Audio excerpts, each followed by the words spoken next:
Good morning students. Class 8th के जितने भी स्टूडेंट्स हैं उनका मैं स्वागत करता हूं। आज हम जो हमारा चैप्टर था tribals, dikus and the vision of golden age का जो है फाइनल पार्ट करने वाले हैं। Okay, this is the final part of this chapter. तो चलिए स्टार्ट करते हैं ज़्यादा टाइम ना वेस्ट करते हुए। आपका द सर्च ऑफ वर्क जो है, जो कार्य की तलाश में जो है ट्राइबल्स जो जाते थे कार्य की तलाश में, देखते हैं कार्य की तलाश में वे कहाँ कहाँ भटकते थे। ठीक है, the plight of the tribals who had to go far away from their homes in search of work was even worse. जो एक ग्रुप था ट्राइबल का, उसको प्लाइट कहा गया है। जो ट्राइबल का एक ग्रुप था, who had to go far away from their homes, उनको अपने घर से बहुत दूर जाना पड़ता था। क्यों जाना पड़ता था? टू सर्च फॉर वर्क, यानी कार्य की तलाश में, क्योंकि जो जंगल थे, जंगल पे जो है अंग्रेज़ों ने शिफ्टिंग कल्टीवेशन को मना कर दिया था।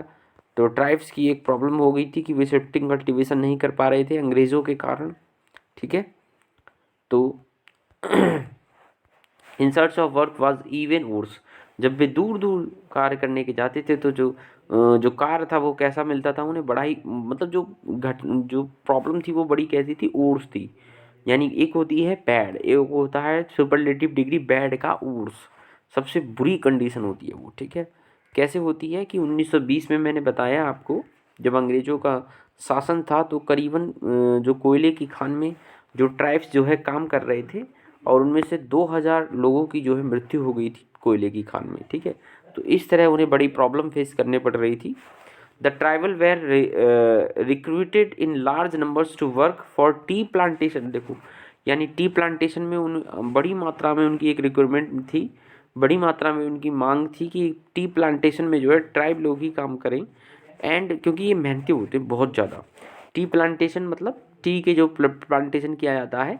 एंड द कोल माइंस, देखो यही अभी तो बताया मैंने, कोल माइंस में, कोल माइंस का काम नॉर्मल नहीं है। कोल माइन मतलब अंदर, यानी पृथ्वी के अंदर जो है पहले जो है मैन्युअली कोयला निकाला जाता था, अब तो मशीनें आ गई हैं इतनी बड़ी बड़ी।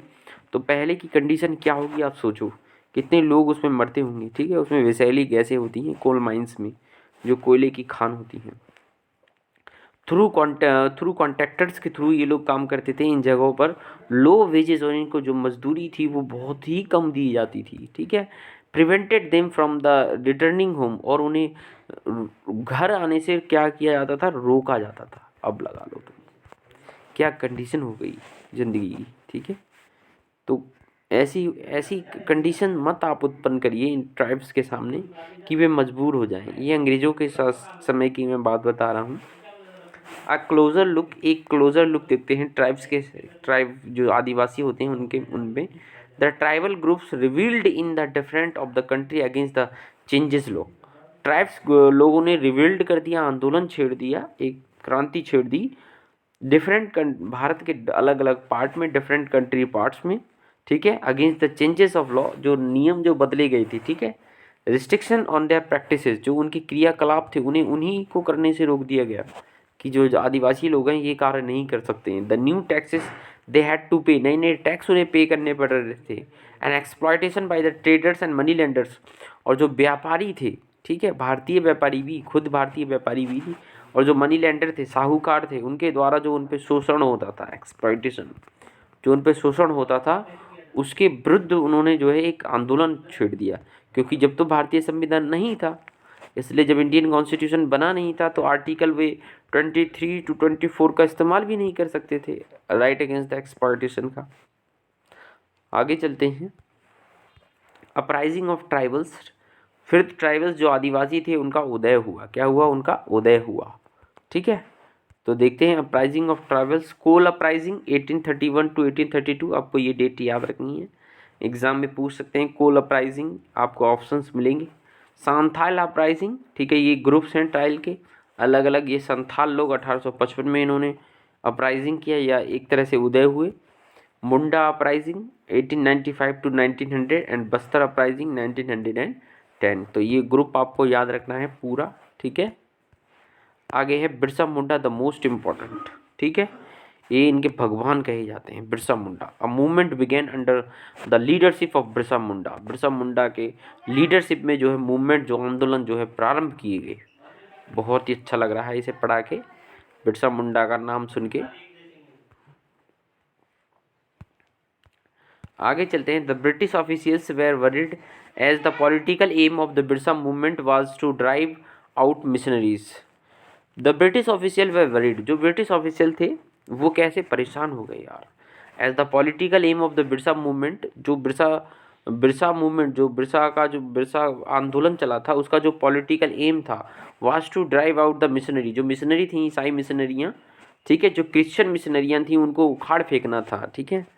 मनी लेंडर्स, और जो मनी लेंडर थे यानी जो धन जो है देते थे, ठीक है, मनी लेंडर साहूकार। हिंदू लैंडलॉर्ड्स, जो हिंदुओं के जो ज़मींदार थे, ठीक है, इन लोगों ने भी कुछ अच्छा नहीं किया। ऐसा नहीं है कि इन भारतीय लोगों ने भी जनजातियों के साथ अच्छा किया हो।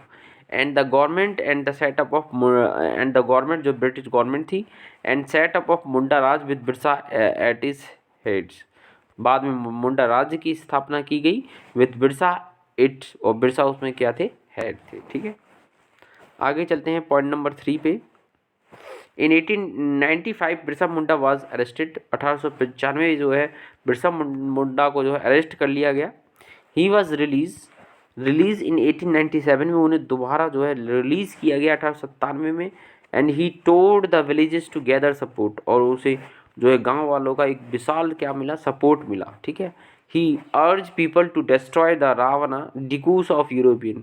यहाँ रावण का मतलब है जो यूरोपियनों का जो राज्य था, ठीक है, यूरोपीय लोगों का जो राज था, उन्होंने बोला कि इन्हें नष्ट कर दो। And establish a kingdom under his leadership, और उनके लीडरशिप में एक राज्य की स्थापना करो। In 1900 Birsa died of cholera, cholera की बीमारी के कारण, हैजा के कारण, हैजा बोलता है कोलेरा मतलब हैजा के कारण सन 1900 ईस्वी में बिरसा मुंडा की मृत्यु हो गई। एंड मूवमेंट फेडेड आउट, और जो मूवमेंट था वो क्या हो गया, बंद हो गया, ठीक है, फेडेड।